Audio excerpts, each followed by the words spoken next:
Welcome back.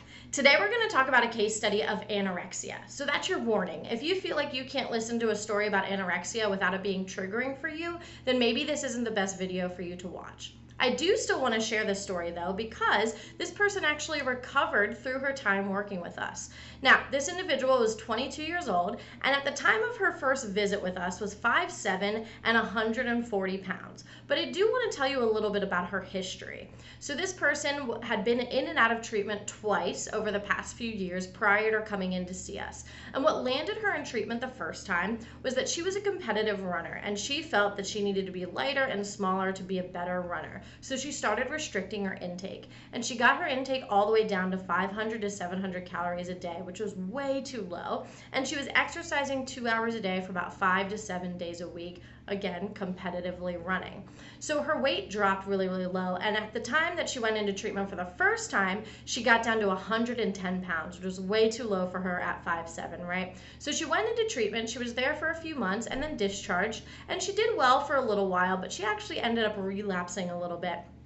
And the reason that happened is because she, again, felt this pressure that she needed to be lighter and smaller to be a better runner. So she started restricting a little bit more. She actually started purging, and her weight started to drop again. So she ended up in treatment for the second time. Now, she came to us after this second treatment stay. So after the second treatment stay, she ended up with us, and at this point is when she was 5'7" and 140 pounds. So she had definitely weight restored, and that looked a lot better, and her intake was a lot better, but internally, she still had some healing that she needed to do. So you can see here, her metabolic rate was actually still way too low. Her metabolism was only 820, which is way too low for someone her age, height, and weight, meaning that the body was still compensating for being under-fueled. What you can also see is that the protein metabolism, which means the body's breakdown of things like muscle and organ tissue and collagen, etc., was still way too high. It was actually double what it should be. So despite the fact that she had done a lot better with her intake and restored some weight, internally she still had a lot of healing to do, because we want to improve this resting metabolic rate and this protein metabolism. The other thing I just want to point out here, based on this fat and carbohydrate utilization, the reason the fat substrate utilization, is a little bit too low is because the body is actually compensating by hanging on to fat as a protective measure and breaking down her lean mass instead. So that's kind of the full picture of the first metabolic rate test that we did with her.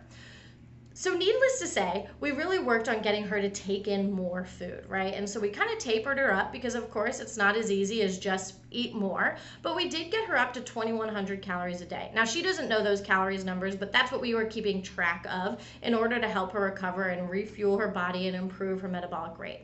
So at first we got her up to 2,100 calories, then we got her all the way up to 2,600 calories a day, and that's actually where she is maintained indefinitely. This was enough to fuel her exercise. At this time, she was only doing about an hour, 5 days a week. She was eating 2,600 calories, and things were just a lot better for her in terms of her relationship with food and how she was feeling about taking in this amount of food.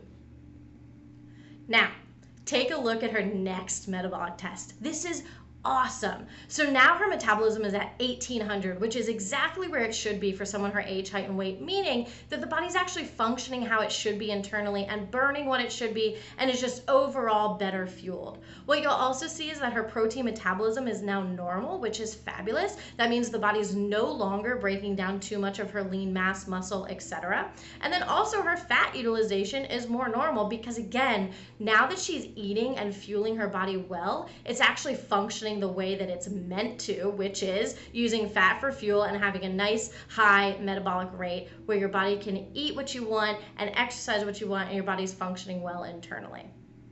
So this person has actually maintained this 2,600 calories to date. She's doing great. She no longer is concerned about food. Her body's functioning internally the way that it should be. And this is just a great story of recovery and how there's a lot of internal damage that can happen from restricting, but you can heal that from taking in more food.